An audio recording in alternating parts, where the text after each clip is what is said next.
Why you ain't subscribed yet, bro?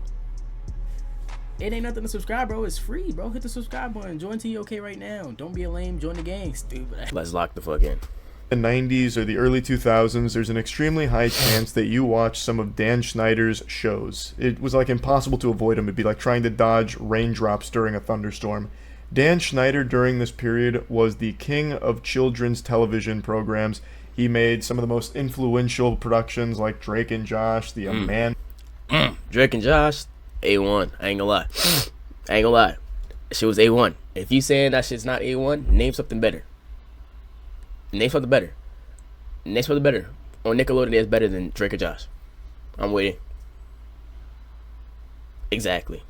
If you trying to say something's better, you gotta at least put it in your top 3. iCarly. His resume is just stacked with Oh, I forgot about iCarly though. I don't care, it's still top 3. tons of shows that I imagine meant a lot to many of you growing up. And make no mistake, you meant a lot to the creator of these shows as well. Well, not so much you, but your feet certainly did. The creator of these shows is a monstrous foot fetishist, Dan Get in the Van Schneider. He is a vile, creepy, disgusting human being, and this has been known for years. Hell yeah. However, a new docuseries just dropped really diving into this subject matter and putting a spotlight on it in a way that hasn't previously been explored. Hell It's yeah. called Quiet on Set. Now, if you don't know what Dan looks like, here's a nice picture of him here. He looks like he was made in the Dragon's Dog. Look at him. Like, just look at him. I understand that people be scared to speak up and stuff like that, but you let this man right here, this guy, this fat, obese nerd, he looked like Riley from the fucking Diary of a Wimpy Kid movies.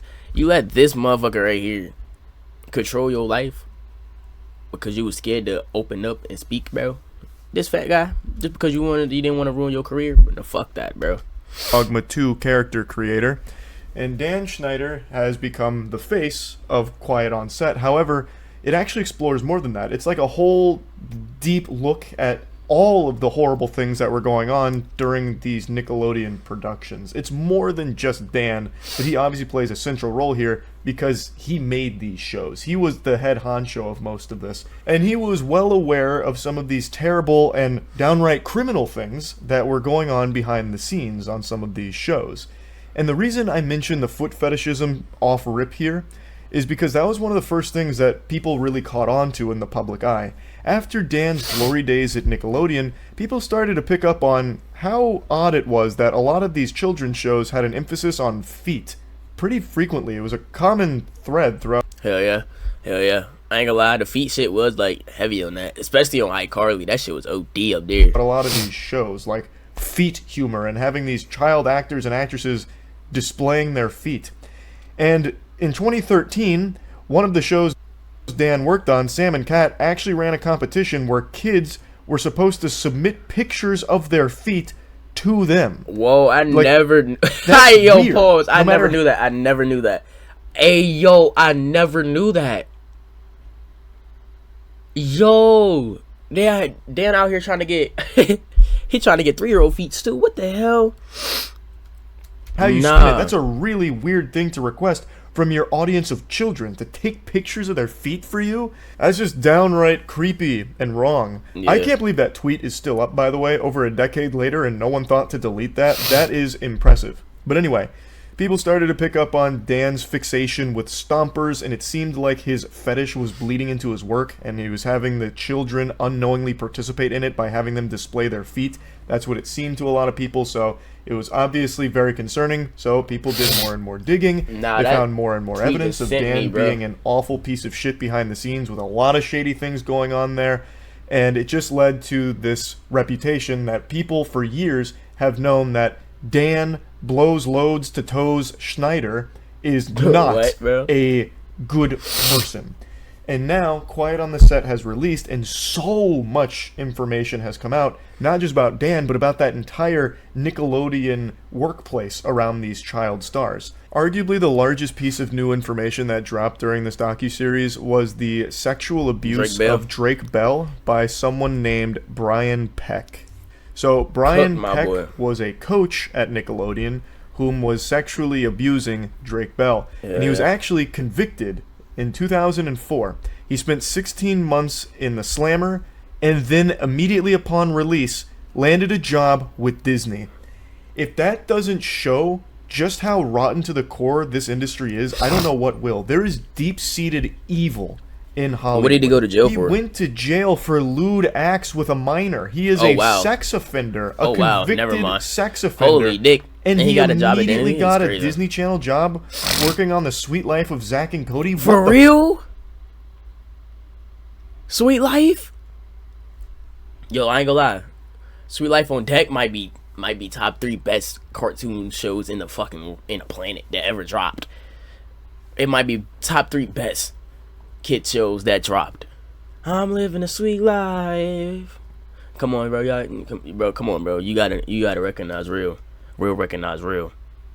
Sweet Life on Deck. Top 3.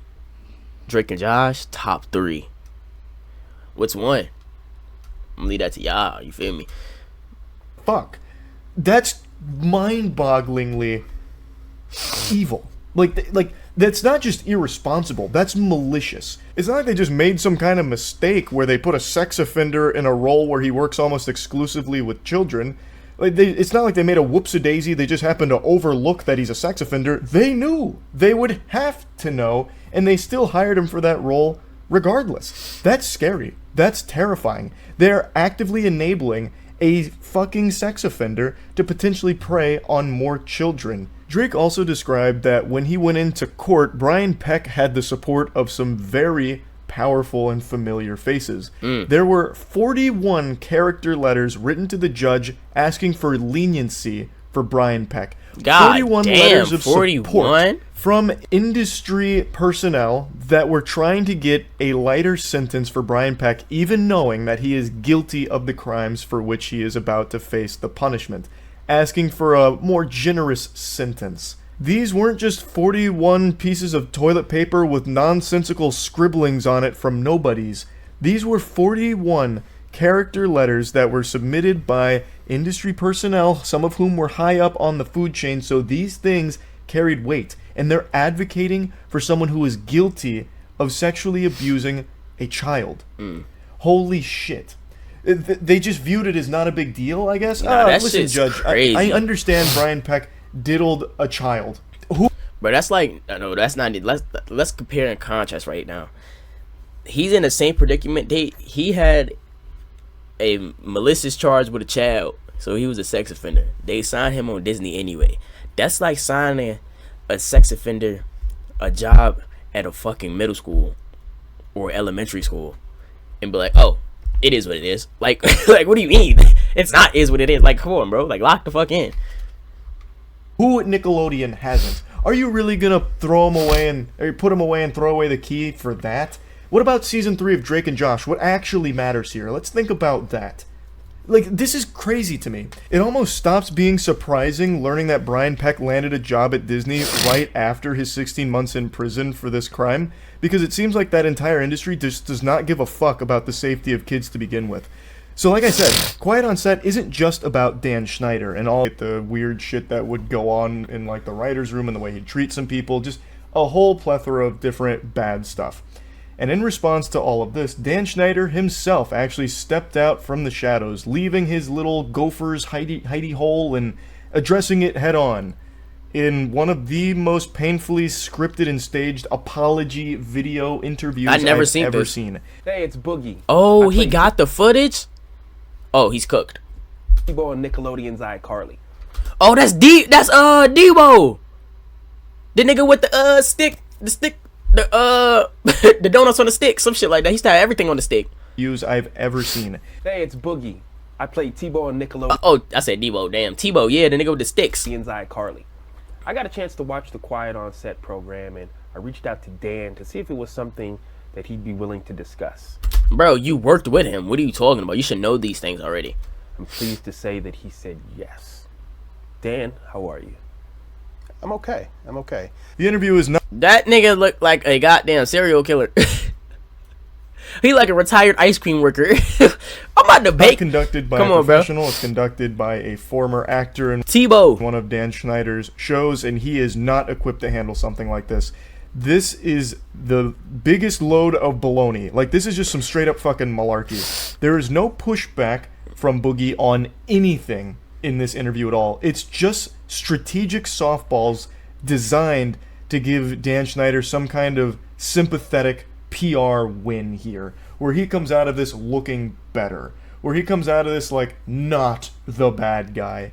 It's so deplorable that they'd even try something like this with a straight face. I think it is extremely transparent what this is, and I'm happy to say pretty much everyone Why didn't you play the full video? saw straight through this. This did not give Dan Schneider the dunk I think he was expecting it to.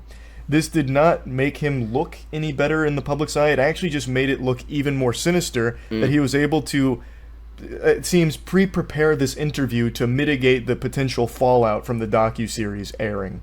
Let's talk about the There you go. God damn, they talk too much. Let me watch the video, twin. I fuck with you. Don't get me twisted. I fuck with you, twin. Cause you be on niggas' asses. And I like that. But you talking too much. I just want to see the footage. massages. Okay. Watching the content yesterday, it was disturbing. It was wrong. Massages. Okay. Fallout from the docuseries airing.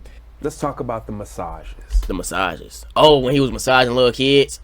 Yeah, that nigga look. Okay. Talk about it. Watching the content yesterday, it was disturbing. It was wrong. Bro, look at this man, bro. Retired ice cream worker. He used to run the ice cream trucks, bro. He looked like a predator. Like if you had to paint an image in your head what a child predator would look like, bow. This is it. This is it. It was wrong that I ever put it. Bro has a goatee to win. He has a goatee. His beard and his fucking mustache and the sides connect. He like a fucking biker. Anybody in that position, it was the wrong thing to do. I'd never do it today. I'm embarrassed that I did it then. I apologize to anybody that I ever put in that situation. Dan, talk to me about the writer's That weak ass apology, twin. room. From what I saw, not cool. No, and I don't mean to cut you off, but if I can cut right to the chase, let me just say, no writer should ever feel uncomfortable in any writer's room, ever, period, the end, no excuses. Twin, bro, let's not forget, bro. You was doing them girls wrong in that writer room, bro. You told that girl to bend over on the table and tell her she wants that raise, bro. What are you talking about? You little freaky dicky butt. Bro, second of all, bro, they wouldn't even getting equal pay as the men. They would, you treating them like it's 1965, like they still fighting for rights or something. Like, twin, there's already equality rights to it. Give them their equal pay. You act like they still fighting for their rights in this world. They not. Bro, they was over there sharing the same pay. They had to split a salary between them two when the males had their own salary. And then old girl was on for her second season. And then bro told her she gotta prove herself again to even get, you know what I'm saying, to even get some money. So she had to work a month. I think she said a month straight without no pay before she started getting paid. And he hired a new hire and bro was making more than her. Nah. Hell no. Hell no. With what's supposed to be this moment of taking accountability. Dan Schneider is just point blank apologizing and, you know, holding himself accountable for the sins of the past type vibe. Except he's really not. He's not at all. Like, these aren't things that you just, like, hand wave away with, like, a simple apology. A lot of what was reported is, like, unforgivable bad shit. Like, there's really no way of apologizing for the things that Dan Schneider has done and also been accused of. So it's just it feels so fucking insincere. Yeah. And Dan Schneider got away with it, and it seems will continue He didn't get away with shit. to get away with it. So he loses nothing by doing so. Well, he did get away with it technically because his ass still not in jail. I don't know how he's still not in jail and why this man's still free. They got a whole documentary about this man and he's still not locked up. You could tell what kind of a world we live in. I'm just saying, chat. I'm just saying. Something like this. Motherfuckers higher up. I'm just saying, chat. I can't speak too much on the chat. Which just makes it frustrating to see him parade around pretending like he cares now all of a sudden. Like, it's extremely easy for him to just be like, oh yeah, that was bad. I feel bad for that. Oh, what a regret. Yep, not good. Like, it's just, I would have liked if the interviewer was someone that would legitimately dive into a lot of these things and actually press him on a lot of these things. This interview never even addresses the things that people want to hear from Dan on, such as like the sexualization of the children in those shows. Even outside of all the foot stuff, Bro, he only accepted this interview because it was from Tebow. It was from somebody on his cast. You feel me? That's the only reason he accepted it. He wanted to accept it from a public interviewer. Things in his programs, such as Ariana Grande milking a potato, and another scene with her getting like splashed with water and shit. Like all of it was very unacceptable. Hell yes, her ass was hanging off the bed. I'm talking, chat. If you ain't seen the video, bro, you got to see the video, bro. He had Ariana doing some freaky deaky stuff, bro. She was over there acting like she was what, a potato cuz? Something. Get the juice out, some shit like that. Yo, bro, and then he had her laying off the bed, like dangling off the bed, head dangling off the bed, chat. Pause, no Diddy, you feel me? Had her head dangling off the bed, chat. Dropping water on herself, chat. Cause she like 16, bro. Like, what are you doing, bro? Seems to sexualize the child actors and actresses in his productions, and that was never even brought up in this interview. So this interview it doesn't have any real substance to it. It is legitimately just a scripted PR play from Dan. I cut it. I want my shows to be popular. I want everyone to like.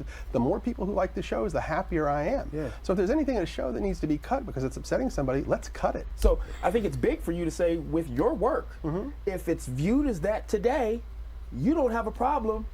Cut it. Cut it. I mean, that's a solution. The last thing I want to ever do is put any content in a show that's going to upset my audience and make them want to turn off the TV. Why would I ever want to do that? That makes sense. This is him addressing a question that Boogie asked about like inappropriate jokes in there without getting too deep into the weeds, just a broad subject of some of these jokes have aged poorly and people look at them as inappropriate for a child audience. How do you respond? The most softball way of asking this question, mind you. Bro, let's be honest though, chat. I'm not justifying nothing that he did because that shit is all disgusting. He should go to jail for he was rubbing on kids, getting in the hot tubs with little kids and shit like that. That's crazy.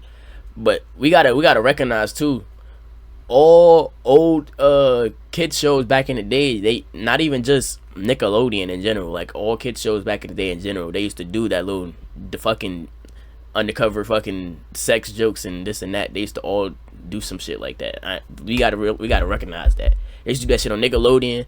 They used to do that shit on Disney, and they used to do that shit on Cartoon Network. We gotta. And his response was, bro. But cut it. This is crazy. I ain't never heard nothing from them about like doing shit with kids like on set and stuff like that, and violating their cast members and stuff like that. But the jokes, Nickelodeon, Disney, and Cartoon Network all had. Just get rid of it. I don't want it in the show. If it's aged bad and it makes people uncomfortable or this and that, cut it. And Boogie's like patting him on the back for it, like, oh my goodness, wow.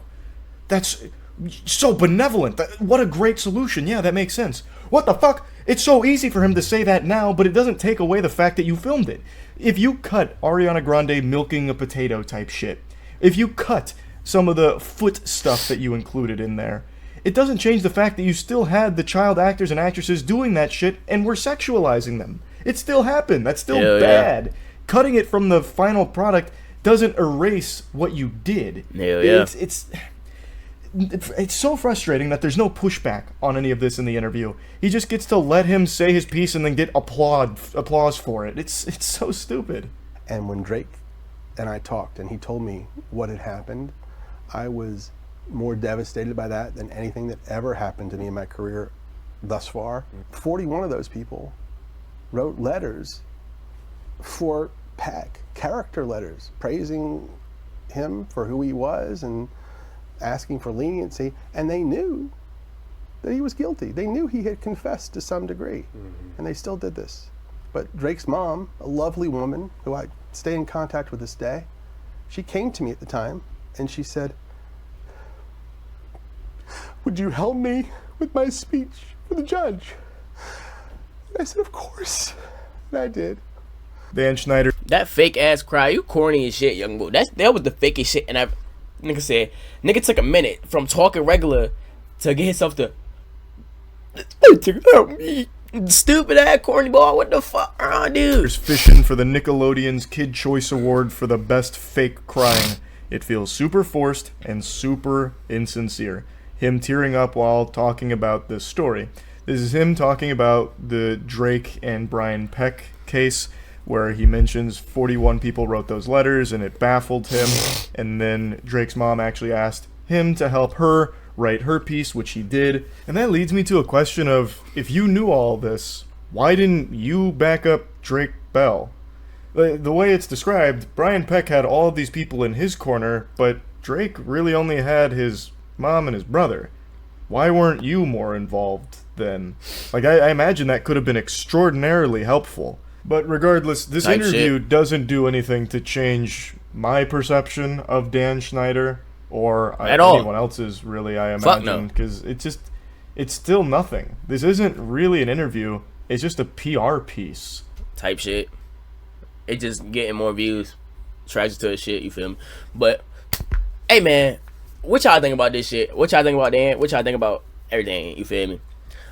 But I hope y'all like this bitch. Like, comment, subscribe for more. It's been your boy Corey. Through the one guy, young Doug Dick. That's my slogan. And I'm gonna catch y'all in the next video, bro. Keep God in your life, fuck niggas. And happy Easter. I want to be the greatest in the world, not for the money and the fame and the girls, not for the car keys or the jet skis, but the vacation to the West Indies.